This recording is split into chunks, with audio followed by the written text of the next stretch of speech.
শুভ দুপুর দর্শক, আমন্ত্রণ ব্যবসা বাণিজ্য আর অর্থনীতির সবশেষ সংবাদ নিয়ে নিউজ 24 এর নিয়মিত আয়োজন বিজনেস আওয়ারে। সাথে আছি আমি রিয়াজ সুমন। শনি থেকে বৃহস্পতিবার দুপুর 1টায় প্রচারিত হচ্ছে এই অনুষ্ঠান। আয়োজনে থাকছে দেশ বিদেশের ব্যবসা বাণিজ্যের সবশেষ খবর ও খবরের বিশ্লেষণ। যুক্তরাষ্ট্রের উচ্চ শুল্কের কারণে ভারত ও চীন থেকে তৈরি পোশাকের ক্রয়দেশ বাংলাদেশে সরে আসতে শুরু করেছে। ইতিমধ্যে পোশাকের বাড়তি ক্রয়দেশ দিতে দর কষাকষি শুরু করেছে মার্কিন অনেক ক্রেতা। আগের স্থগিত হওয়া ক্রয়দেশও ফিরতে শুরু করেছে। এছাড়া চীনা বিনিয়োগকারীরাও বাংলাদেশে তৈরি পোশাক কারখানা স্থাপনে আগ্রহ দেখাচ্ছেন। তবে এসব ক্রয়দেশ ধরে রাখার সক্ষমতা নিয়ে শঙ্কা প্রকাশ করেছেন রপ্তানিকারক ও বিশ্লেষকরা। মার্কিন যুক্তরাষ্ট্রের বাজারে বাংলাদেশি পণ্যে পাল্টা শুল্ক ৩৭% থেকে কমে হয়েছে ২০%। অন্যদিকে রাশিয়া থেকে তেল কেনার জেরে ২৫ থেকে বেড়ে ভারতের শুল্ক ঠেকেছে ৫০%। চীনের উপর অতিরিক্ত শুল্ক নির্ধারণ হয়েছে ৩০%। এমন বাস্তবতায় মার্কিন বাজারে সুবিধাজনক অবস্থায় বাংলাদেশ, যার সুফল পেতে শুরু করেছে দেশের তৈরি পোশাক রপ্তানিকারকরা। কেননা প্রতিযোগী দেশ দুটি থেকে ক্রয়দেশ ফিরতে শুরু করেছে বাংলাদেশের বিভিন্ন কারখানায়। ইন্ডিয়া থেকে বায়াররা আপাতত শিফট করে আসছে, এটা সত্য কথা। প্রচুর বায়ার ইনকোয়ারি করছেন স্পেস খালি আছে কিনা, তারপর কস্টিং কত কি হবে না হবে এগুলো। চায়না থেকে প্রচুর ফ্যাক্টরি আসছে, যে ফ্যাক্টরিগুলো চায়নায় প্রোডাকশন করতো তারা আপাতত বুঝে গেছে যে চায়নায় সামনে প্রোডাকশন করা খুব একটা সুবিধা করতে পারবে না ট্যারিফের জন্য। যদিও চীনের হারানো ব্যবসা আরও আগে থেকে পেতে শুরু করেছে বাংলাদেশ ও ভিয়েতনাম। হিসেব বলছে চলতি বছরের জানুয়ারি থেকে জুন পর্যন্ত 6 মাসে যুক্তরাষ্ট্রে চীনের রপ্তানি কমেছে $111 কোটি। বিপরীতে বাংলাদেশের রপ্তানি বেড়েছে $85 কোটি, ভিয়েতনামের বেড়েছে $119 কোটি। রপ্তানিকারকদের আশা, নতুন আরোপিত শুল্কের কারণে আগামী দিনে মার্কিন বাজারে রপ্তানি আরও বাড়বে বাংলাদেশের। ইন্ডিয়ার যে অর্ডারগুলি স্থগিত হচ্ছে, এগুলি যদি বাংলাদেশে শিফট হয়, সেগুলি নেওয়ার ক্যাপাসিটি তো আমাদের থাকবে না। পাশাপাশি চীনের যে অর্ডার কমে যাবে, চীন সরে যাচ্ছে রপ্তানি থেকে, পোশাক রপ্তানি থেকে, তাহলে ওখানকার যে লোয়ার এন্ডের প্রোডাক্টগুলি, সেগুলি তো আমাদের এখানে ছাড়া অন্য কোথাও কিন্তু সুযোগ নেই আর। তবে বাড়তি ব্যবসা ধরতে কতটা প্রস্তুত পোশাক খাতের উদ্যোক্তারা? তারা বলছেন, জ্বালানি সংকট, কাস্টমস জটিলতা ও উচ্চ সুদ হারে জর্জরিত দেশের শিল্প খাত। প্রতিযোগী দেশগুলোর হারানো ক্রয়দেশ ধরে রাখতে অভ্যন্তরীণ জটিলতা নিরসনের তাগিদ অর্থনীতি বিশ্লেষকদের। খেয়াল রাখতে হবে যে আমাদের মূল্যটা কিন্তু একই স্তরে নাও থাকতে পারে। যাদের উপরে বেশি শুল্ক আরোপ করা হয়েছে তারা তাদের যদি প্রতিযোগিতা সক্ষমতা, কস্ট অফ ডুইং বিজনেস, এগুলো দিয়ে যদি তাদের মূল্য কম রাখে, তাহলে কম মূল্যের উপরে বেশি শুল্ক অনেক সময় বেশি মূল্যের উপরে কম শুল্কের থেকেও আলটিমেট দামটা কম হতে পারে। সো এই চ্যালেঞ্জটা কিন্তু আমাদের খেয়াল রাখতে হবে। এখন ক্যাপাসিটি যে আমরা বাড়াবো, সেই ক্ষেত্রে সরকার কি আমাদেরকে গ্যাস দিবে, সেই নিশ্চয়তা তো নাই।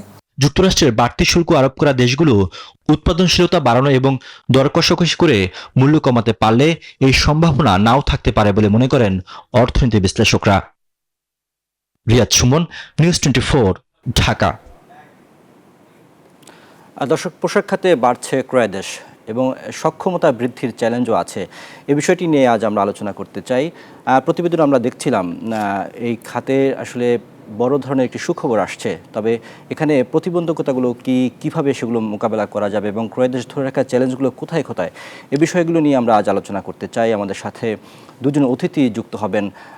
একজন জনাব এনামুল হক খান বাবলু, যিনি ভাইস প্রেসিডেন্ট হিসেবে দায়িত্ব পালন করছেন বিজিএমইতে, এবং আরেকজন আছেন জনাব ফজলে শামীম এহসান, নির্বাহী সভাপতি বিকিএমই।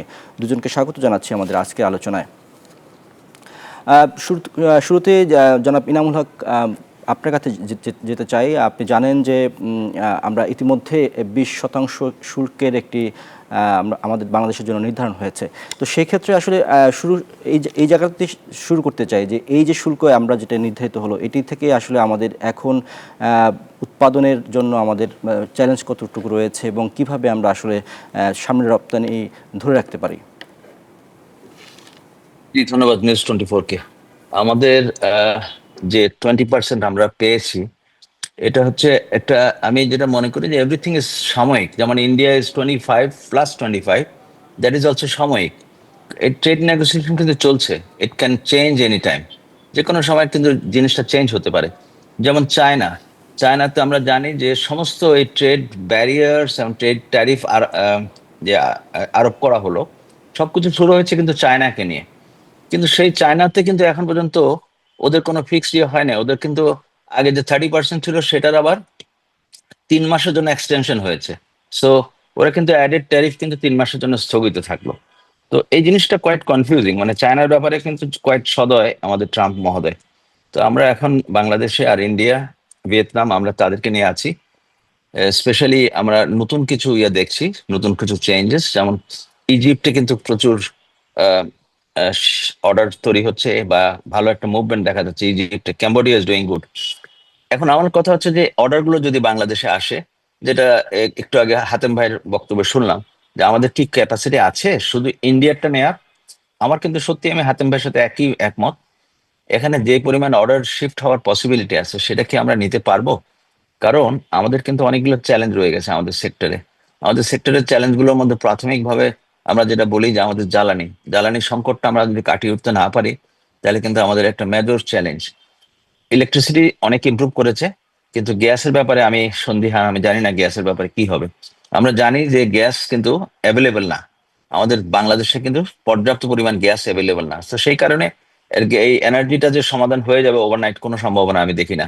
তো it is going to take time. নতুন নতুন গ্যাস ক্ষেত্র অনুসন্ধান চলছে, সেটাতে যদি ভালো কোনো নিউজ পাই তাহলে কিন্তু সম্ভাবনা আছে। এরপরে হচ্ছে এলএনজি আমদানি করে আমরা কিছু মানে চেষ্টা করবো এটাকে আমরা কভার করার জন্য। বাট এলএনজিটা তো এক্সপেন্সিভ, একটু দাম বেশি। দ্বিতীয় চ্যালেঞ্জ যেটা হচ্ছে আমাদের, সেটা হচ্ছে যে Chittagong port. Chittagong port and the port Mongla তো তেমন আমরা ব্যবহার করি না। চিটাং পোর্টের অবস্থা খুবই খারাপ। একেবারে 92% হচ্ছে ওদের এখন কন্টেনার রাখা আছে, যেখানে আমাদের ক্যাপাসিটি হচ্ছে 59,000 TEU। তো সেই 59,000-এর মধ্যে অলরেডি আমরা 49,000-এর মতো হয়ে গেছে। তার মানে আমরা 92% আমরা কিন্তু অকুপাই হয়ে গেছে। মানে চিটাং পোর্টের কন্টেনার অবস্থা খুবই খারাপ। আমরা যে শিপমেন্ট গুলো আসছে সেটাও আমাদের অনেক সময় লাগছে, আমরা যখন মালটা পাঠাচ্ছি সেটাও অনবোর্ড হতে সময় লাগছে। তাহলে আমাদের লিড টাইমটা কিন্তু খেয়ে ফেলছে। আমরা এই চিটাং পোর্টটাকে আমরা মানে ভয়ঙ্কর একটা চ্যালেঞ্জ মনে হচ্ছে আমাদের। আমাদের এটা কিন্তু আন্তর্জাতিক মানে আনতেই হবে চিটাং পোর্টটাকে। এই হচ্ছে 2 নম্বর সংকট। 3 নম্বর হচ্ছে আমাদের ইন্টারেস্ট রেট। এত হাই ইন্টারেস্ট রেটে কিভাবে আমরা দেশটা চলবে, আমরা কেমনে আমাদের ব্যবসায়ীরা তার ব্যবসা পরিচালনা করবে 13-14% ইন্টারেস্ট রেটে, সেটা সত্যি একটা কঠিন একটা ব্যাপার। এই 3টার পরে যে নতুন সংকট যেটা আসছে সামনে, সেটা হচ্ছে এলডিসি গ্রাজুয়েশন। এলডিসি গ্রাজুয়েশনের কথা চিন্তা করতে গেলে আমরা কিন্তু রীতিমতো আতঙ্কিত।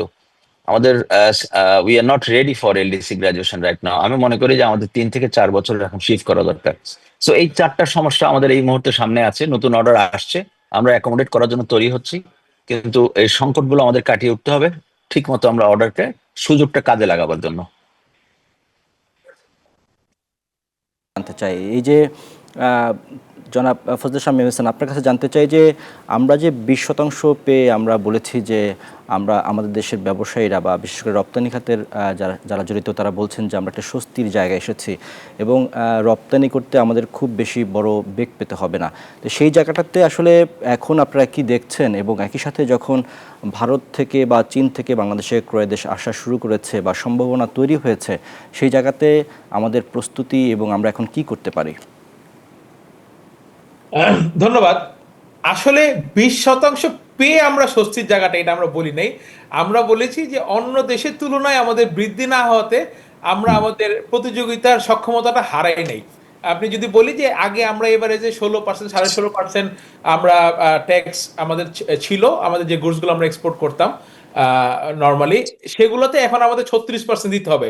ফলে স্বস্তির যে খুব বেশি জায়গা আছে তা না, কারণ এই ট্যাক্সটা যখন এন্ড কনজিউমারের উপরে ইমপ্লিমেন্ট হবে তখন প্রাইস কিছুটা হলেও বাড়বে এবং আমার মনে হয় যে সেলস কিছুটা কমবে। ফলে কিন্তু আমরা বলতেছি এটা মন্দের ভালো এই কারণে যে অন্তত আমাদের যে ইয়েগুলো আছে, অন্যান্য প্রতিযোগী যে দেশগুলো আছে তার তুলনায় আমাদের অবস্থানটা অনেকাংশে ভালো। এটা হলো আমাদের স্বস্তির জায়গা। আর আপনি যেটা বলছেন যে আমাদের যে কি কি চ্যালেঞ্জ গুলো আছে বা অর্ডার গুলো আসা শুরু হয়েছে কিনা, অর্ডার আসলে এত দ্রুত তো চলে আসে না, মাত্র 7 দিন। আর সবচেয়ে বড় সমস্যা হলো যে পৃথিবী সবাই জানে Trump is very much unpredictable. উনি সকালে কথা বলেন, বিকালে আরেক কথা বলেন। ফলে উনার উপরে বেস করে যতক্ষণ পর্যন্ত চুক্তিগুলো না হচ্ছে ততক্ষণ পর্যন্ত আসলে অর্ডারগুলো খুব বেশি পরিমাণে আসবে না। আমরা ইনকোয়ারি পাওয়া শুরু করেছি, আমাদের কিছু কিছু স্যাম্পলিং প্রোগ্রামও হয়তো বা দিবে বায়াররা, কিন্তু এইটা আসলে টোটাল আমাদের রিফ্লেক্ট করতে মিনিমাম 1 থেকে 2 মাস সময় লাগবে। টোটাল অ্যাকচুয়াল এক্সপোর্ট ফিগার যদি আপনি আসতে চান তাহলে আরেকটু বেশি সময় লাগবে। এই এই কারণে যে অর্ডারগুলো মুভ করছে, অবশ্যই চায়না থেকে অর্ডার আসবে, ইন্ডিয়া থেকে অর্ডার আসবে, আমাদের সক্ষমতা ভালো, আমাদের সেফটি নেস বললেন, আমাদের ট্রান্সপারেন্সি বলেন, সেই সব কারণে আগের থেকেই অর্ডারগুলো আস্তে আস্তে চায়নার থেকে বাংলাদেশ থেকে মুভ হওয়া শুরু হয়েছিল। বাট এই ট্রাম্পের এই ট্যারিফের কারণে যেগুলো মুভ করবে সেগুলা রিফ্লেক্ট করতে কিছুদিন সময় লাগবে বলে আমাদের বিশ্বাস। একই সাথে তো জনাব ফজল শাহ মেহসান, একই সাথে তো আমাদের চ্যালেঞ্জও আছে। তো ইনামুল হক বাবলু বলছিলেন যে অনেকগুলো, প্রায় 4টা চ্যালেঞ্জের কথা বলছিলেন যে এই চ্যালেঞ্জগুলো আমাদের সামনে রেখে আসলে চলতে হবে বা কাজ করতে হবে। সেক্ষেত্রে চ্যালেঞ্জগুলো মোকাবেলা করার জন্য আমাদের প্রস্তুতি আছে কিনা, মানে সরকারের পক্ষ থেকে বা আপনারা উদ্যোক্তারা যেটা চেয়েছেন এতদিন ধরে, সেই জায়গাটাতে ইমপ্রুভমেন্টের জায়গাটা আসলে কতটুকু হয়েছে? জি না, আমি আসলে রিপিট করিনি, আমি আসলে ওনার সাথে সম্পূর্ণ একমত যে উনি যে পয়েন্টগুলো বলেছেন এগুলো আমাদেরও সবারই তো একই পয়েন্টই থাকে, আমরা যেহেতু সবাই একই ম্যানুফ্যাকচারার, তো এই জন্য আমি রিপিট করিনি। বাট এইটার এইটার জন্য আপনি যেটা বলেন সরকারের পক্ষ থেকে কোনো উদ্যোগ দেখা যাচ্ছে কিনা, আসলে কোনো দৃশ্যমান উদ্যোগ আমরা দেখতে পাইনি। এবং উনি যে লাস্ট পয়েন্টে যেটা খুব বেশি এমফিসিস করেছেন যে এলডিসি গ্র্যাজুয়েশনটাকে 3 বছরের জন্য একটা হোল্ড করা যায় কিনা বা ডেফার করা যায় কিনা, এই ব্যাপারে সরকারের 2-1 জন উপদেষ্টা ব্যতীত কারোই আমি আসলে সদিচ্ছা দেখতে পাচ্ছি না। এবং ওনাদের মধ্যেই 2 রকমের কথা। আমি সম্মানিত বাণিজ্য উপদেষ্টা মহোদয় বলছেন যে এটাকে পিছিয়ে দেওয়া উচিত, এবং উনি বলছেন উই আর অন টাইম, আমরা টাইম বমের উপরে বসে আছি। উনি আমাদের এই জিনিসটাকে ডেফার করার পক্ষে আমার কাছে মনে হয়েছে। কিন্তু আমি আবার যখন অন্যান্য উপদেষ্টাদের কথা শুনেছি বা তাদের মিডিয়ার মাধ্যমে যাদের যে বক্তব্য শুনেছি, তারা আবার এটা এলডিসি গ্র্যাজুয়েশন ডেফার করার পক্ষে না। বাট এটা কিন্তু একটা সুইসাইডাল একটা আমাদের জন্য অ্যাটেম্প হতে যাচ্ছে যদি আমরা ডেফার না করি। আমি জানি ওয়ান্স ইট ইজ ট্রিগার, এটা ফেরত নিয়ে আসা যাবে না।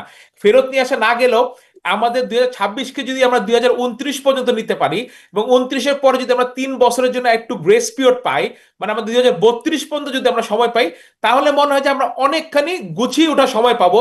যদিও আমরা সময় পেয়েছিলাম, সরকার কাজ করেনি আগের সরকার, বাট আমার কাছে মনে হয় যে একটা আগামীতে নির্বাচিত সরকার আসলে তারা হয়তো বা একটু সময় পেলে এই জিনিসটা নিয়ে কাজ করতে পারবে। বাট এই মুহূর্তে আমরা একদমই রেডি না।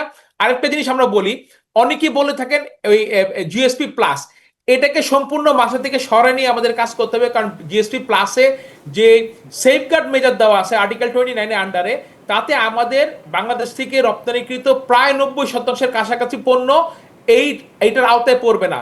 ফলে জিএসপি প্লাস নিয়ে কোনো কথা বলা বা জিএসপি প্লাস নিয়ে ইউরোপিয়ান কমিশনের আমাদের উপরে কোনো প্রেশার ক্রিয়েট করা, এগুলা সরকারের আসলে কোনো ধার্তব্যের মধ্যেই নেওয়া উচিত হবে না। বরঞ্চ কি করলে আগামীতে 2032 পর্যন্ত নিয়ে তারপরে এফটিএ করা যায় সেদিকে আসলে আমাদের চিন্তা করতে হবে। কারণ বর্তমানে জিএসপি প্লাস আইনটা যেভাবে আছে তাতে আমাদের কোনো সম্ভাবনা নাই। ফলে আমাদের এখন একমাত্র উপায় অ্যাটলিস্ট 3 বছরের জন্য এটাকে ডেফার করে দিয়ে। আর জ্বালানির কথা যেটা বাবলু আঙ্কেল বললেন, সেটা তো অবশ্যই। এবং আমি মনে করি সরকার যদি সদিচ্ছা থাকে, বর্তমানে যেভাবে আমাদের ফরেন কারেন্সি বাড়ছে এবং আমরা যতদিন পর্যন্ত আমাদের লোকাল সোর্স গুলাকে, লোকাল গ্যাস কূপ গুলাকে আমরা আরো এফেক্টিভ করতে না পারি, ততদিন পর্যন্ত আমাদের যদি একটা সঠিক পরিকল্পনার মাধ্যমে আমাদের এলএনজি ইম্পোর্টটা আমরা কন্টিনিউ রাখতে পারি, আমার মনে হয় যে জ্বালানির সমস্যাটা অনেকাংশে সমাধান করা সম্ভব হবে। বাবলু, আপনার কাছ থেকে জানতে চাই, এই যে আমরা প্রতিবেদনে দেখলাম যে গত 6 মাসে চীনের রপ্তানি কমেছে এবং পক্ষান্তরে আমরা বাংলাদেশের রপ্তানি বেড়েছে, ভিয়েতনামের বেড়েছে। এই যে চীনের রপ্তানি কমে যাওয়া, সেখানে কি মনে হচ্ছে যে চীন কি এই পোশাক রপ্তানির থেকে সরে আসছে, এবং তাদের আসলে সরে আসার কারণটা কি, এবং সেটি আসলে বাংলাদেশের জন্য আশীর্বাদ হবে কিনা? আমি মনে করি যে China is a very smart country, খুবই smart, they are very smart. এবং তারা কিন্তু এই ট্যারিফ ডিক্লারেশনের অনেক আগের থেকে কিন্তু তারা বাংলাদেশে তাদের অবস্থান নিয়েছে। তারা কিন্তু বাংলাদেশে বিভিন্ন ফ্যাক্টরি কিনছে, ফ্যাক্টরি ভাড়া নিচ্ছে, যেভাবে হোক তাদের এক্সপোজার কিন্তু বৃদ্ধি পাচ্ছে বাংলাদেশে। কিন্তু তারা কিন্তু আজ করতে পেরেছিল তাদের এক্সপোর্টের উপর একটা আঘাত আসবে।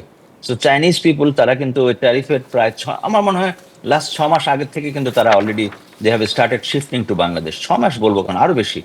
তো they are shifting their factories to Bangladesh. তো যখন যেটা হবে যে বাংলাদেশ থেকে তারা যদি ফুল প্রোডাকশন নিয়ে আমেরিকা এক্সপোর্ট করে, তাহলে কিন্তু তারা বাংলাদেশে যেটা আছে ট্যারিফ সেটাই তারা ভোগ করবে। তার মানে তারা বাংলাদেশ থেকে এক্সপোর্ট করছে। সো এটা হচ্ছে চাইনিজ এক্সপোর্টারদের স্মার্টনেস আমি দেখলাম। এছাড়া এমনিতে চায়নাতে যে এক্সপোজার আছে, টোটাল ওয়ার্ল্ড যে ভলিউমটা চায়না কন্ট্রোল করছিল, সেটা 1 বছর 1.5 বছর আগেও সেটা ছিল 32%। ওয়ার্ল্ড ভলিউমের 32% ছিল চায়নার হাতে। সেটা কমতে কমতে কমতে কমতে এখন 26.5 এই জোনে চলে এসছে। তো চায়না যে এত দ্রুত যে ওয়ার্ল্ড পজিশনটা হারাচ্ছে, এটা কিন্তু কোয়াইট কনসার্ন। আর কনসার্ন বলতে এই অর্ডারটা যাবে কোথায় আসলে সত্যিকার ভাবে, চাইনিজ অর্ডার গুলো যাবে কোথায়? আমরা তো চিন্তা করতেছি ইন্ডিয়ান অর্ডার আমরা কেমনে হ্যান্ডেল করব। ইন্ডিয়ান যে অর্ডার গুলো ফলো আউট হবে, যেটা বেড়ে আসতে পারে সম্ভাবনা, সেটা হ্যান্ডেল করা কিন্তু আমাদের জন্য হিমশিম খাওয়ার অবস্থা। যেমন অর্গানাইজ ফ্যাক্টরি যদি আমি কিছু বলি, যেমন আমাদের ফ্যাক্টরি আমরা বলি যে মোটামুটি মার্কেটিং আমরা একটু বেটার। সো আমরা কিন্তু ডিসেম্বর জানুয়ারির মধ্যে আমার কিন্তু বুক করা, আমি কিন্তু নতুন কোনো অর্ডার নিতে পারবো না। যদি ভালো কোনো অর্ডার আসেও বা, আমাদের কমিটমেন্ট হচ্ছে বায়ারদের কাছে, আমি অর্ডার বুক করেছি, শেষ, আমি আর কোনো অর্ডার নেবো না। তেমনি ভাবে বড় বড় ফ্যাক্টরি গুলো কিন্তু তারা সবাই অর্গানাইজ মার্কেটিংটা, তো তারা কিন্তু তেমন কোনো অর্ডার নিতে পারবে না। তবে হ্যাঁ, at the same time SME যেগুলো, তাদেরকে মানে স্মল অ্যান্ড মিডিয়াম এন্টারপ্রাইজ, ছোট ছোট ফ্যাক্টরি যারা আছে, তাদের কিন্তু অনেক স্পেস খালি আছে। অনেক ফ্যাক্টরি আমাদের কাছে সাব কন্ট্রাক্ট চাচ্ছে। তার মানে আমি জানি যে মার্কেটে কিন্তু এই স্মল ফ্যাক্টরি গুলোর ভালো একটা স্পেস খালি আছে। তো স্মল ফ্যাক্টরি গুলো যদি এখন অর্ডার গুলোকে তারা যদি হ্যান্ডেল করতে পারে, আমি মনে করি যে বেশ সুন্দর একটা সুযোগ আমাদের আছে সামনে। এটাকে আমরা কাজে লাগিয়ে, পার্সেন্টেজ কিন্তু বৃদ্ধি কিন্তু চলছে। ট্যারিফ আরোপের পূর্বে থেকে চমৎকার একটা প্রবৃদ্ধি হচ্ছে বাংলাদেশের এক্সপোর্টে। তেমনি ভাবে সব দেশে কিন্তু এক্সপোর্ট হচ্ছে, খুব ভালো প্রবৃদ্ধি হচ্ছে। এর আগে যে একটা একটা স্লো ছিল, এক্সপোর্টের একটা গতি খুব কম ছিল, সেটা কিন্তু এখন পিক আপ হচ্ছে। এবং ইউএসএ এবং ইউরোপে তাদের ওয়্যার হাউস গুলো কিন্তু মোটামুটি, আমি মনে করি ইউএস এর ওয়্যার হাউস গুলো কিন্তু খালি হয়ে যাচ্ছে, বিকজ খুব দ্রুত তারা অর্ডার চাচ্ছে এখন। অনেকগুলো অর্ডার কিন্তু লাস্ট 4 মাস থেকে হোল্ডে ছিল ইউএসএ তে। তো ওই হোল্ডের অর্ডার গুলো তারা কিন্তু এখন অর্ডার দেওয়া শুরু করেছে। সো আমাদের বাংলাদেশ কতটুকু সেটা কাজে লাগাতে পারবে, সেটা নির্ভর করছে আমাদের স্মল অ্যান্ড মিডিয়াম এন্টারপ্রাইজ যারা আছে, তারা এটাকে কাজে লাগাতে হবে। বড় বড় ফ্যাক্টরি গুলো আমরা যেমন আমরা 1 or 2 আওয়ার্স আমরা যদি 5 ঘন্টা 8 ঘন্টা করে থাকি, তাহলে 10 ঘন্টা চলে যেতে হবে। যদি আমরা জাস্ট 1-2 ঘন্টা যদি আমরা ওভার টাইম বাড়িয়ে দিই, তাহলে কিন্তু আমাদের মনে হয় আমরা ভালো কিছু অর্ডার আমরাও কিন্তু ট্রাই করতে পারবো। এখন চাইনিজ অর্ডার কিন্তু ভলিউমটা অনেক বড়, বিগ ভলিউম। আবার আরেকটা জিনিস হচ্ছে, চাইনিজ যে অর্ডার গুলো, সেগুলো হচ্ছে ম্যানমেড ফাইবারের অর্ডার, নাইলন, পলিয়েস্টার, এই বেসড অর্ডার। এটা একটা ভালো অপরচুনিটি অলসো। এমন যেমন একটা প্রেশার, অনেকগুলো অর্ডার আসছে, ঠিক তেমনি ভাবে ইটস অ্যান অপরচুনিটি। আমরা কিন্তু ম্যানমেড ফাইবারে শিফট করার জন্য অনেকদিন ধরে ভাবছিলাম। তো this is an opportunity, this is a time. যখন চায়না থেকে এই অর্ডারগুলো শিফট করে আসছে, এই অর্ডারগুলো যদি আমরা বাংলাদেশে একবার আনতে পারি এবং পারফর্ম করতে পারি, তাহলে আমি মনে করি এই অর্ডারগুলো বাংলাদেশেই থাকবে, ভবিষ্যতেও বাংলাদেশেই থাকবে। সো আমরা কিন্তু এক ধাপ উঠে যেতে পারি, আমরা ভ্যালু চেইনের মধ্যে আমরা এক ধাপ উপরে উঠতে পারি। আমরা কিন্তু কটন অ্যান্ড একদম বেসিক প্রোডাক্ট করছি এবং কটন বেসড প্রোডাক্ট করছি। সো আমাদের এখানে কিন্তু ম্যানমেড ফাইবারে উত্তরণের একটা সম্ভাবনা আমি দেখছি এখানে, খুব ভালো একটা সম্ভাবনা। সো আমরা কতটুকু কাজে লাগাতে পারি, আমি পারবো। আমি মনে করি যে আমাদের দেশে আমাদের এন্টারপ্রেনাররা অনেক অনেক ডিভোটেড, অনেক ভালো, তারা প্রচুর সময় দেয় ইন্ডাস্ট্রির প্রতি, এবং আমার মনে হয় যে আমরা এটাকে সুন্দরভাবে কাজে লাগাতে পারবো। জনাব শামীম, আপনার কাছ থেকে জানতে চাই, জনাব শামীম আপনার কাছ থেকে জানতে চাই যে আপনি বলছিলেন যে ট্রাম্পের আসলে মতিগতি কখন কি হয় ঠিক থাকে না বা পরিবর্তন হতেই পারে। সেক্ষেত্রে একটি স্থিতিশীল জায়গায় আসার জন্য রপ্তানির ক্ষেত্রে বাংলাদেশের আসলে কত শতাংশ শুল্ক হার থাকা জরুরি? একই দিকে প্রতিবেশী বা প্রতিযোগী যে দেশগুলো রয়েছে, তাদের শুল্ক হার কত থাকলে আমরা আসলে সেই প্রতিযোগিতার সক্ষমতা টিকে থাকতে পারবো? দেখেন, আমি গত এপ্রিল থেকে একটা কথা একদম স্পষ্ট বলে আসছি যে আমাদের জন্য কত ট্যাক্স হবে এটা ইম্পর্টেন্ট ব্যাপার না। আমাদের জন্য একটাই জানার বিষয় যে আমাদের যারা প্রতিদ্বন্দ্বী দেশ, বিশেষ করে ভিয়েতনাম, ইন্ডিয়া, পাকিস্তান, এই তিনটা দেশের শুল্ক যেন আমাদের থেকে কম না হয়। আমাদের শুধু একটাই চাওয়া থাকবে। এইবার আপনি যাই হোক না কেন, ইউএস সেলস কমবে, সেলস বাড়বে, কিন্তু তাদের তো কাপড় কিনতে হবে, কাপড় তো তারা পরবে, তারা সভ্য, কিছুটা হলো সভ্য জাতি, তারা তো জামা কাপড় পরা ছাড়া থাকবে না। তো যখন যারা নিবে, তখন ওইভাবে আমাদের কাছ থেকে তারা তখন কিনবে। আর চায়নার যে বিষয়টা, যেটা বাবুল আঙ্কেল একদম রাইটলি বললেন, যে অনেক আগে থেকে তারা এখানে আসা শুরু করেছে, কারণ চায়নাতে ওদের ওই যে ওয়ান চাইল্ড পলিসির কারণে এখন ডেমোগ্রাফিক তারা একটা মাইনাস পয়েন্টে চলে গেছে। তাদের আসলে ওই কর্মক্ষম যে জনসংখ্যা, সেটার পরিমাণ কম। বিশেষ করে গার্মেন্টস সেক্টরে আপনার 20 থেকে 30-এর মধ্যে যে একটা জনসংখ্যা লাগে, এই এই তাদের ওয়ার্কারের ক্রাইসিস, ফলে তারা তাদের যে জনসংখ্যাটাকে সর্বোত্তম সেক্টরে কাজে লাগাতে চাচ্ছে, আইটি বলেন, টেকনোলজিক্যাল বলেন, বা ধরেন একটা গাড়ি বানানো বলেন, এই জায়গাগুলোতে তারা তাদের এই জনশক্তিটাকে কাজে লাগাতে চাচ্ছে। ফলে তাদের মিনিমাম যে ওয়েজেস এটা অনেক বেশি এক্সপেন্সিভ হয়ে গিয়েছে। এবং ওভারঅল দেশ যখন উন্নতি হয় তখন ওইসব দেশে কখনোই টেক্সটাইল বা গার্মেন্টস থাকে না। ঐতিহাসিকভাবে আপনি যদি 100 বছরও ইতিহাস দেখেন একই ব্যাপার। ফলে এই কারণে চায়না থেকে অর্ডার শিফট হবেই। এখন আমরা কতটুকু নিতে পারবো, যেটা উনি বললেন যে আমাদের ম্যানমেড ফাইবার এখন ধরতে হবে, কারণ আমরা কটনে মোটামুটি ওয়ার্ল্ড লিডার পজিশনে আছি। এখন আমাদের একটা বড় অংশ, প্রায় 70% গুড এক্সপোর্ট হয় গ্লোবালি, ট্রেড হয়, আপনার এক্সপোর্ট ট্রেড হয় ম্যানমেড ফাইবার। সেই জায়গাটাতে আমাদের এখন সক্ষমতা বাড়াতে হবে। সেখানে সরকারের পলিসি সাপোর্ট লাগবে। আমি কোনো ইনসেন্টিভ বা টাকা পয়সার কথা বলতেছি না, পলিসি সাপোর্টের কথা বলতেছি। সেই পলিসি সাপোর্ট লাগবে। গ্লোবাল মার্কেটিংটা চেঞ্জ হয়ে যাচ্ছে, অনলাইন বেসড মার্কেটিং হচ্ছে, সেখানে কিভাবে আমরা আমাদেরকে পেনিট্রেট করতে পারি সেই জন্য আমাদের পলিসি কিছু চেঞ্জ করতে হবে। এই জায়গাগুলোতে যদি কাজ করা হয় তাহলে আমি মনে করি চায়না থেকে, ভারত থেকে ট্যাক্সের ব্যাপারটা আপনারা যেটা বলেন সেগুলো খুব বেশি এফেক্ট করবে না। তাদের সমান সমানও যদি আমরা থাকি তাহলে আমরা আমাদের মার্কেটটাকে অনেক বেশি এগিয়ে নিতে পারবো। তো জনাব শামীম, আমাদের তো অভ্যন্তরীণ অনেক চ্যালেঞ্জ আছে, যেমন কাস্টমসের জটিলতা আছে, এনবিআর, তারপরে হচ্ছে আপনার জ্বালানি সংকট, অন্যদিকে বিদ্যুৎ, এই সংকটগুলো তো আমাদের আছে। তো সেক্ষেত্রে আসলে এই রপ্তানির যে প্রবাহ সেটি ধরে রাখার জন্য কি করতে হবে বা কি করা উচিত? আপনাদের দাবিটা আসলে কি? দেখেন, আমি খুব বেশি দিন 28 বছর ধরে ব্যবসা করি। যেদিন থেকে শুরু করছি সেদিন থেকে এই সমস্যা ছিল, এবং তখন আমাদের বাংলাদেশ এক্সপোর্ট ছিল $9 বিলিয়ন। তা এখন তো প্রায় $40 বিলিয়ন। এইটার মধ্যে আমরা ইউজ টু হয়ে গেছি। ওনারাও চেঞ্জ হচ্ছেন, ওনারাও ভালো হচ্ছেন দিনে দিনে, আমরাও ইউজ টু হয়ে যাচ্ছি, আমরাও এটা অ্যাকোমোডেট করে নিতে পারতেছি। আস্তে আস্তে আমার মনে হয় যে এগুলো থাকবে চ্যালেঞ্জ, এগুলো ওভারকাম করব। সরকার আসবে যাবে, একটু বেটার করবে, এর মধ্যে দিয়ে আমাদের এগিয়ে যেতে হবে। কারণ আমরা তো আর বাংলাদেশ ছেড়ে চলে যেতে পারবো না। তারা বাংলাদেশের মানুষ, আমরা বাংলাদেশের মানুষ, আমরাও জানি যে আমাদের সক্ষমতাটা কতটুকু আছে, আমাদের সরকারেরই বা কতটুকু সক্ষমতা আছে। এই সব কিছু মিলিয়েই আমরা ইনশাল্লাহ এগিয়ে যাব বলে আমরা বিশ্বাস করি। ইনামুল হক খান বাবলু, আপনার কাছ থেকে জানতে চাই যে আপনি তো একজন সফল উদ্যোক্তা, আপনি রপ্তানির সাথে জড়িত। এখন আসলে বাংলাদেশের যে অবস্থা, সেক্ষেত্রে আপনি বলছিলেন যে এসএমই বা ছোট কারখানাগুলো এই মুহূর্তে অর্ডার গ্রহণ করার জন্য বা ক্রয়াদেশ নেওয়ার জন্য প্রস্তুত আছে, বড় ফ্যাক্টরি যারা বড় প্রতিষ্ঠান তারা আসলে প্রস্তুত না।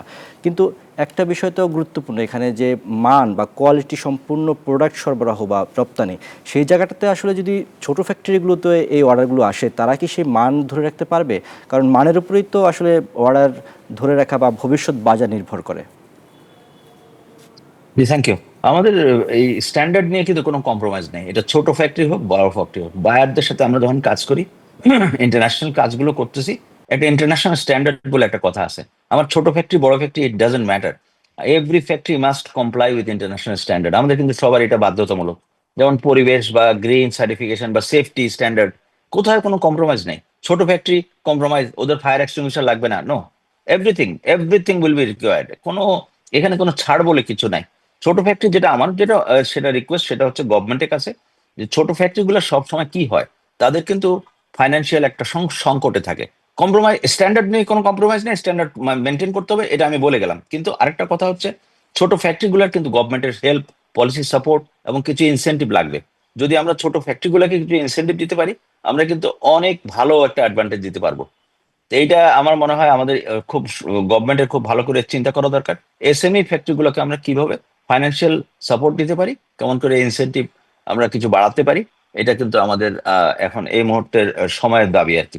তো এই ব্যাপারে যদি গভর্নমেন্ট আর পলিসি সাপোর্ট করে, এনবিআর এবং বিভিন্ন কাস্টমস যদি তারা যদি একটু সহনশীল হয়, তারা যদি একটু আমাদের প্রতি একটু সদয় হয়, তাহলে কিন্তু আমাদের এই ছোট ফ্যাক্টরিগুলো তারা বেঁচে যাবে, এবং তারা কিন্তু আমাদের প্রোডাকশন এবং যে অ্যাডেড যে ক্যাপাসিটি আমাদের সামনে অপরচুনিটি এসছে, এই ক্যাপাসিটি গুলোকে ধরে রাখার জন্য তারা ক্যাপাবল হবে আর কি। আলোচনার শেষ দিকে চলে এসেছি, আমরা সংক্ষেপে দুজনের কাছে আরেকটু জানতে চাই, এখন আসলে রপ্তানির বাজার ধরে রাখা বা পোশাক খাতের বাংলাদেশের যে সুনামটি বিশ্বব্যাপী রয়েছে, সেই জায়গাটাতে কাজ করার জন্য আমাদের এখন কি করলে বা কোন জায়গাগুলোতে ফোকাস দিলে ভালো হবে, এই বিষয়টি যদি জনাব শামীম আপনি বলতেন সংক্ষেপে।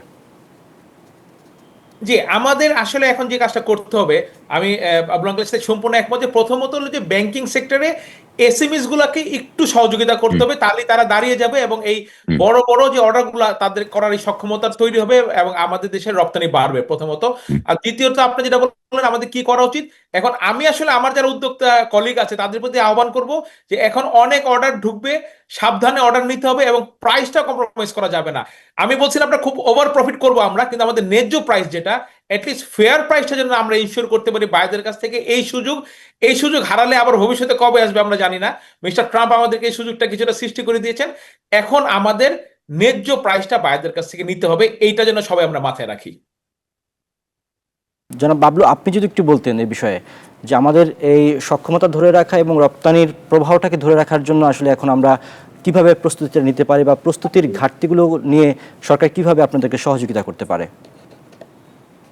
যেমন আমি যদি বলি যে আমরা গ্যাস চাই, তাহলে গ্যাস কোথা থেকে পাবে সরকার? যেটা হচ্ছে যে সার কারখানা ওখানে গ্যাস বন্ধ করে আমাদেরকে দিচ্ছে, আবার আমাদেরকে বন্ধ করে সার কারখানাকে দিচ্ছে। তো এই জায়গাটায় আমি মনে করি যে রপ্তানিমুখী ইন্ডাস্ট্রিগুলোকে যদি প্রায়োরিটি দেওয়া হয়, কারণ এটা ফরেন কারেন্সি অ্যান্ড এমপ্লয়মেন্টের সাথে একটা ডাইরেক্টলি জড়িত। গ্যাসটাকে যদি একটু টেকনিক্যালি আমাদের সাপোর্টটা একটু বাড়াতে পারি, তাহলে আমাদের ফ্যাক্টরিগুলো কিন্তু বেঁচে যায় এবং তাতে করে আমাদের এখানে একটা সক্ষমতা বৃদ্ধি পাবে। এনার্জি সেক্টরে ইলেকট্রিসিটি আমি মনে করি যে অনেক ইমপ্রুভ হয়েছে, ইলেকট্রিসিটি আমি মনে করি অনেক ইমপ্রুভ হয়েছে, এবং একটু ইমপ্রুভ হলে আরো ভালো। আমি মনে করি চিটাং পোর্টটাকে আমাদের দরকার, আমরা লিড টাইম হারাচ্ছি। এই লিড টাইমের ব্যাপারে চিটাং পোর্টকে আমাদের সক্ষমতা অর্জন করতেই হবে। এবং এখানে যেভাবে হোক, আমি যেটা এর আগেও বলেছি সেটা হচ্ছে যে মংলা পোর্ট, আমি মনে করি এই মুহূর্তে চিটাং পোর্টের কনজেশন কমানোর জন্য মংলা পোর্টকে কাজে লাগাতে হবে। 98% কন্টেনার শিপিং হচ্ছে from Chittagong port. Chittagong port থেকে যদি এখানে আমি 10% শিফট করতে পারি মংলায়, তাহলে কিন্তু অনেক বড় একটা সাশ্রয় হবে এবং চিটাং পোর্টটা এফিসিয়েন্ট হয়ে যাবে। এই জায়গায় আমাদের এবং আরো কিছু হ্যান্ডলিং ইকুইপমেন্ট শর্টেজ আছে, এগুলোকে আমাদের দেখতে হবে। এয়ার শিপমেন্ট করার ক্ষেত্রে এয়ারপোর্টে আমাদের মারাত্মক সংকট, 6টা স্ক্যানার আছে, তার মধ্যে 5টাই নষ্ট। তো ইভেন আমরা তো এয়ার শিপমেন্ট করতে হয় মাঝে মাঝে, সেই এয়ার শিপমেন্ট আমরা করতে পারি না, জটে পড়ে যাচ্ছে এয়ার শিপমেন্ট। তো আমাদের সমস্ত জিনিসগুলোকে একসঙ্গে যদি দেখি, তাহলে আমাদের এই কাজটা, এবং এলডিসির ব্যাপারে তো আমরা বললাম যে সেটা আমরা করতে হবে। এবং ইন্টারেস্ট রেটের ব্যাপারে সরকারের ইনফ্লেশনটা অনেকটা কমে এসছে, আমি মনে করি গভর্নমেন্ট কিন্তু এখন ইন্টারেস্ট রেট কমাতে পারে। ডাইরেক্টলি কানেক্টেড হচ্ছে ইনফ্লেশন অ্যান্ড ইন্টারেস্ট রেট। আমাদের ইনফ্লেশন কিন্তু যথেষ্ট কমিয়ে এনেছে, সরকারকে সাধুবাদ জানাই এই কারণে। এই একই সঙ্গে ইন্টারেস্ট রেট কিন্তু কমানোর সময় এসছে। আমি মনে করি বাংলাদেশ ব্যাংকের গভর্নর এটাকে ইমিডিয়েটলি আমি দেখবেন, দেখে আমাদের ইন্টারেস্ট রেট গ্র্যাজুয়ালি, আমি বলি না যে একদিনে আমি 10% চাই, গ্র্যাজুয়ালি ইন্টারেস্ট রেট কমানোর টাইম চলে আসছে। আমার মনে হয় গভর্নমেন্ট এটাকে ভালোভাবে সুনজর দেওয়া উচিত। ধন্যবাদ।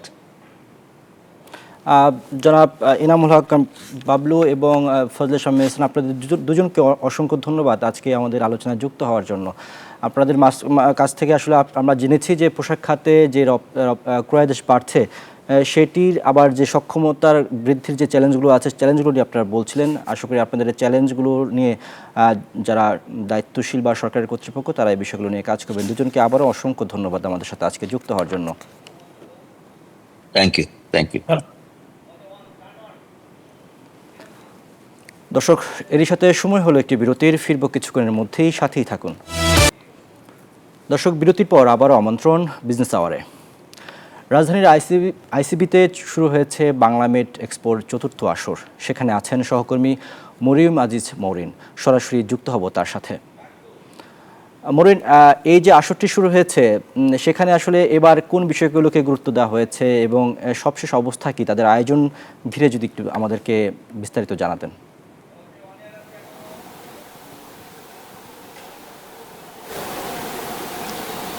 ধন্যবাদ রিয়াজ। আমি সকাল থেকে এখানে রয়েছে এবং আজকে থেকেই কিন্তু এই প্রদর্শনী শুরু হয়েছে এবং এটি মেড ফেয়ারের 4র্থ আসর। আপনাকে যদি একটু দেখাতে চাই, চিকিৎসার সাথে সংশ্লিষ্ট যত ধরনের সরঞ্জাম রয়েছে সব কিছুই কিন্তু এখানে আপনি দেখতে পাবেন। আলট্রাসোনোগ্রাম মেশিন থেকে শুরু করে সার্জিক্যাল যত বিষয়বস্তু রয়েছে সেখানে কিন্তু দেখতে পাবেন।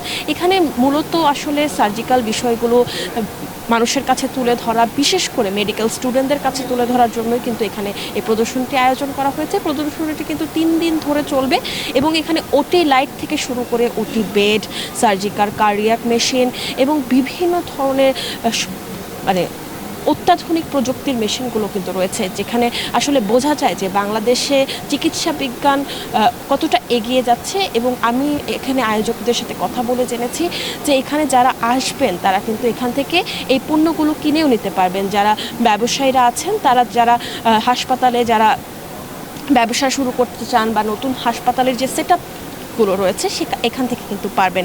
এবং চিকিৎসা বিজ্ঞানে যে নিত্য নতুন যে মেশিনগুলো উদ্ভাবন হচ্ছে এখান থেকে কিন্তু পাওয়া যাবে। যেহেতু বাংলাদেশে এখনও বেশ কয়েকটি মেশিন এখনও আমরা এক্সপোর্ট করে আনতে হয়, সেই জায়গা থেকে সাউথ কোরিয়া, ইন্ডিয়া, পাকিস্তানের মতো দেশ থেকে বিভিন্ন ধরনের অত্যাধুনিক মেশিন কিন্তু তারা নিয়ে এসেছেন এবং এখানে প্রদর্শনীর পাশাপাশি আপনি চাইলে অর্ডারও দিয়ে যেতে পারবেন এবং সেই মেশিনগুলো কিন্তু তারা ঠিক সময়ে পৌঁছে দিবে। এবং এখানে যেহেতু 3 দিন ধরে এই প্রদর্শনীটি চলবে, যেখান থেকে বিভিন্ন ধরনের মেডিকেল স্টুডেন্ট, ব্যবসায়ী, ইন্ডাস্ট্রিয়ালিস্ট এবং ডাক্তার, খাত সংশ্লিষ্টরা এখানে এসে প্রদর্শনীটি উপভোগ করতে পারবেন এবং পাশাপাশি প্রদর্শনীর যে জিনিসগুলো আছে সেগুলো দেখতে পারবেন এবং যাচাই বাছাই করে কিনে নিয়ে যেতে পারবেন। এখান থেকে এই ছিল সর্বশেষ রিয়াজ। ধন্যবাদ মৌরিন আপনাকে আমাদের সাথে যুক্ত হওয়ার জন্য। ড্যাপ নীতিমালার অস্পষ্টতায় আবাসন খাতে বিনিয়োগে অনিশ্চয়তা বাড়ছে। শুধু ড্যাপ সংশোধন নয়, ঢাকামুখী আবাসন পরিকল্পনার পরিবর্তে শহর বিকেন্দ্রীকরণের উপর গুরুত্ব দিয়েছেন বিশেষজ্ঞরা। Centre for governance studies CGS আয়োজিত নাগরিক সংলাপে রাজুককে দুর্নীতিমুক্ত করার আহ্বান জানান বক্তারা। রাজধানীকে পরিকল্পিত ও বাসযোগ্য করতে রাজুক 2022 সালে বিশদ অঞ্চল পরিকল্পনা বা ড্যাপ প্রকাশ করে। তবে গ্যাজেট আকারে প্রকাশের পর থেকে এ নিয়ে মতপার্থক্য তৈরি হয়। সংশোধন ও বাস্তবায়ন এখনও অনিশ্চিত হয়ে পড়েছে। এমন বাস্তবতায় টেকসই নগরায়ণ প্রসঙ্গ শীর্ষক নাগরিক সংলাপের আয়োজন করে সেন্টার ফর গভর্নেন্স স্টাডিজ। আলোচকরা বলেন, ভবন নির্মাণে ফ্লোর এরিয়া রেশিও বা ফারমানের ভিন্নতার কারণে আবাসন খাত জটিলতায় পড়ছে, পাশাপাশি হুমকির মুখে পড়ছে পরিবেশ। এখনো কিন্তু বাংলাদেশে যখন অর্থনৈতিক সুযোগ সৃষ্টি হয় নাই অন্যান্য শহরে, ঢাকার বাইরে, তারা ঢাকাতেই থাকতে চায়। তো ঢাকাতে ওরা অ্যাফোর্ডেবল হাউজিং এ থাকতে চায় এবং একটু স্পেস চায়। তো এটার জন্য সরকার এবং বেসরকারি সংশ্লিষ্ট যারা পার্টনার আছেন তাদেরকে সবাইকে একসাথে আনতে হবে। ড্যাপের স্পষ্টতা আবাসন খাতে প্রবাসীদের বিনিয়োগে এক ধরনের আস্থাহীনতা তৈরি করছে। ফ্লোর এরিয়া রেশিওর কথা বলেছেন পারভেজ, যেটা সীমাবদ্ধ হয়ে যাওয়ায় আবাসন খাতের উদ্যোক্তারা অধিক উচ্চতা এবং আয়তনের ভবন তৈরি করতে পারছে না। বক্তারা বলেন, এলাকা ভেদে ফারের মান ভিন্ন হওয়ায় জমির মালিকরা নির্মাণে অনাগ্রহী হচ্ছেন। এতে ফ্ল্যাটের সংখ্যা কমে আবাসন খাতে সংকট তৈরি হচ্ছে। আপনি এক এক অঞ্চলে এক এক ধরনের ভার দিচ্ছেন, কোথাও দিচ্ছেন হাই রাইজ আর কোথাও দিচ্ছেন মানে 3 তলা 4 তলা। এটি কি ধরনের আচরণ? রাজনীতিবিদরা বলেন, ঢাকার অতিরিক্ত জনঘনত্বের জন্য রাজুক দায়ী। ঢাকা বাঁচাতে উপজেলা পর্যায়ে গুরুত্ব বাড়ানোর বিকল্প নেই। ডিসেন্ট্রালাইজেশন হয় নাই। ঢাকায় মানুষকে আসতে হচ্ছে, থাকতে হচ্ছে, আরবান সুবিধাগুলো এখানে নিতে হচ্ছে, চিকিৎসা, খাদ্য, চাকরি, পড়ালেখা সবকিছু, ভিসা সবকিছুই ঢাকায়। ঢাকাকে মেরে ফেলতে হবে, গুরুত্ব কমিয়ে ফেলতে হবে। তাদের মতে ফারের মান বাড়ালে পরিবেশ বিপর্যস্ত হবে, আবার কমালে আবাসন সংকট আরো তীব্র হবে। তাই সমন্বিত উদ্যোগ ছাড়া টেকসই নগরায়ণ সম্ভব নয় বলে মত দেন আলোচকরা। সেটা তেমন কোনো কাজে দেয় না। মরিয়ম আজিজ মৌরেন, নিউজ 24, ঢাকা। দর্শক, এবারে জানাবো শেয়ার বাজারের খবর।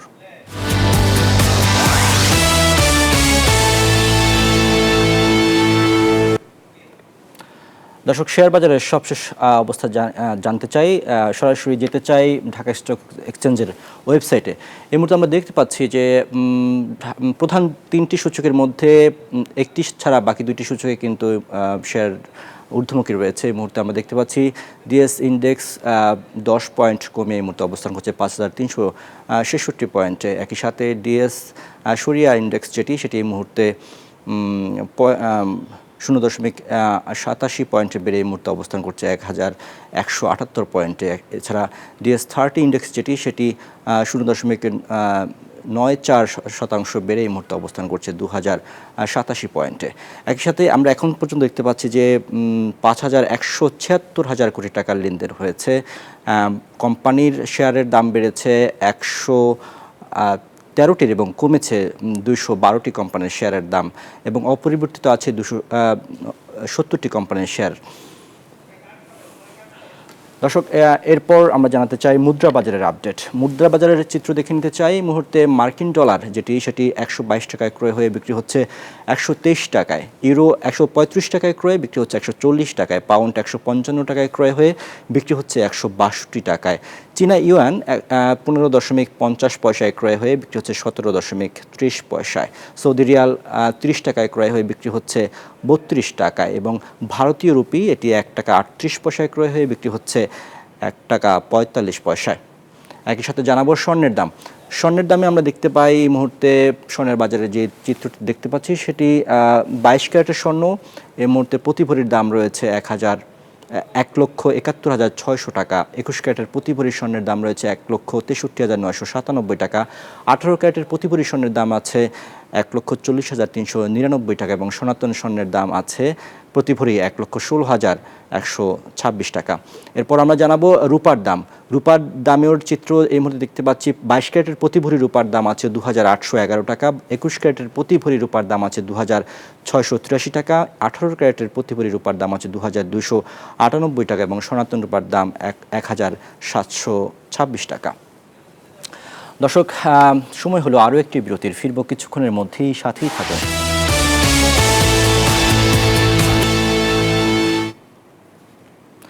দর্শক, বিরতির পর আবারও আমন্ত্রণ বিজনেস আওয়ারে। এবারে জানাবো জনপদে শিল্প বাণিজ্যের খবর।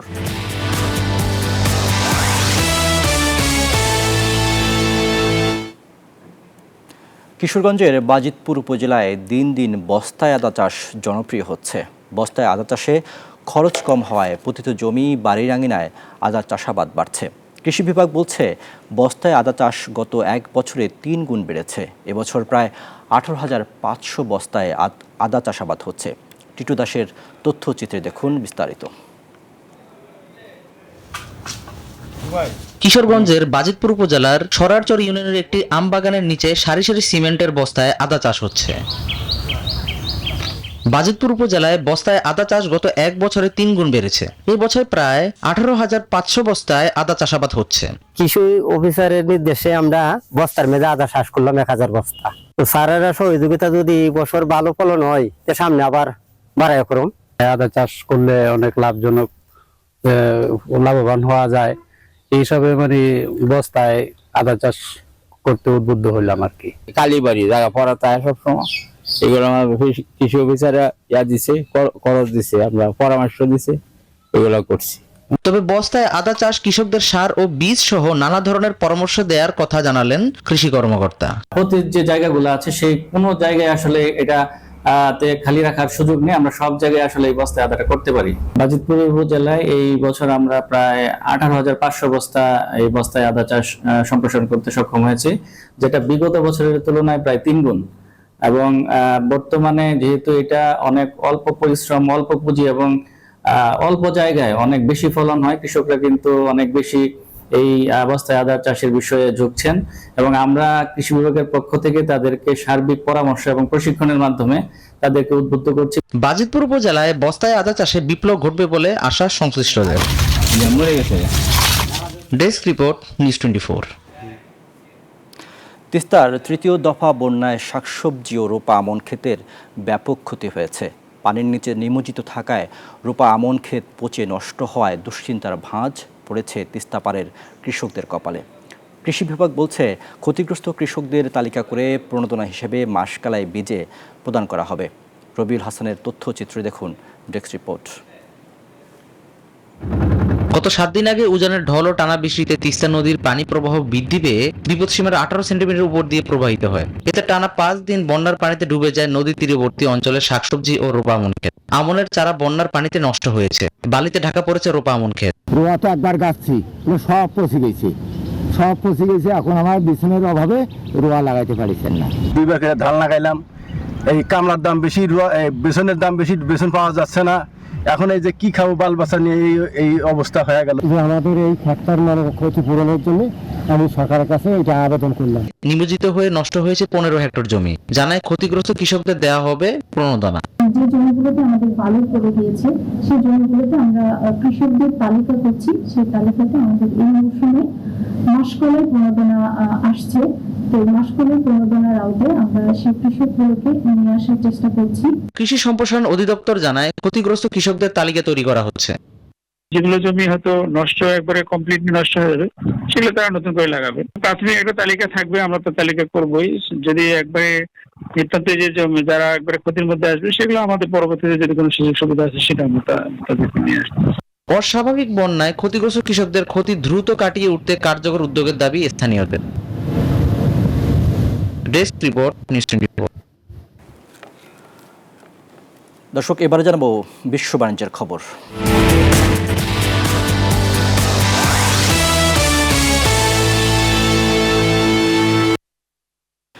মার্কিন শেয়ার বাজারের প্রযুক্তি স্টকগুলোর দাম বেশ খানিকটা কমে গেছে। কৃত্রিম বুদ্ধিমত্তা বা এআই নিয়ে মাতামাতি কমার কারণেই মূলত এই দরপতন। সিএনএন জানায় এনভিডিয়া, অ্যাপল এবং মাইক্রোসফটের মতো বড় বড় কোম্পানির শেয়ারের দামও কমেছে। বিশ্বের শেয়ারের দাম অনেক বাড়ার পর এখন লাভ তুলে নিচ্ছেন বিনিয়োগকারীরা।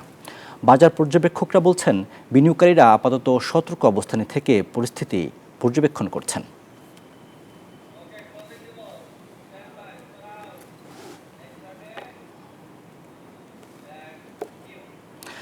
দর্শক, এই ছিল আজকের বিজনেস আয়োজন। সাথে থাকার জন্য ধন্যবাদ সবাইকে।